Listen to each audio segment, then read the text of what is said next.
Forced affiliation is there is a steep punishment for leaving a forced affiliated group. This goes so far as like cults, obviously, but this also applies to family. So if you have a very religious family, a very Christian family, or a very Muslim family, or whatever that your particular kind of upbringing was, whether it was conservative, traditional, or hyper liberal, when you have two lesbian parents, there's a strict cost to breaking rank.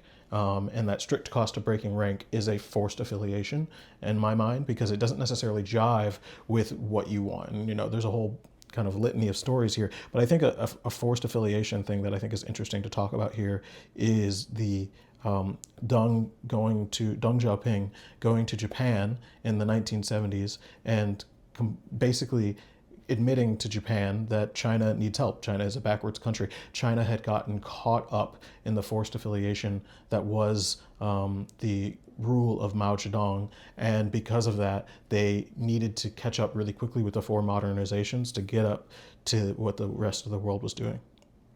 And I think that and admission was something that Deng had to do very carefully. He had to make sure that he wasn't sacrificing Chinese pride in order to kind of get China more modern. So it's important to say, hey, even though we made mistakes and we're a part of these mistakes and we're partial to our development, we can't just make it feel like everything that we did was backwards, because Japan, for example, during that same trip needed to apologize for the imperial actions that they took against the Chinese in World War II, and they didn't really do that. There's a whole history there that I think is really interesting and secondary to kind of like what we're talking about here, unrelated, but that kind of ties into two things that are kind of direct relations from that, which is management and the Shanzhai.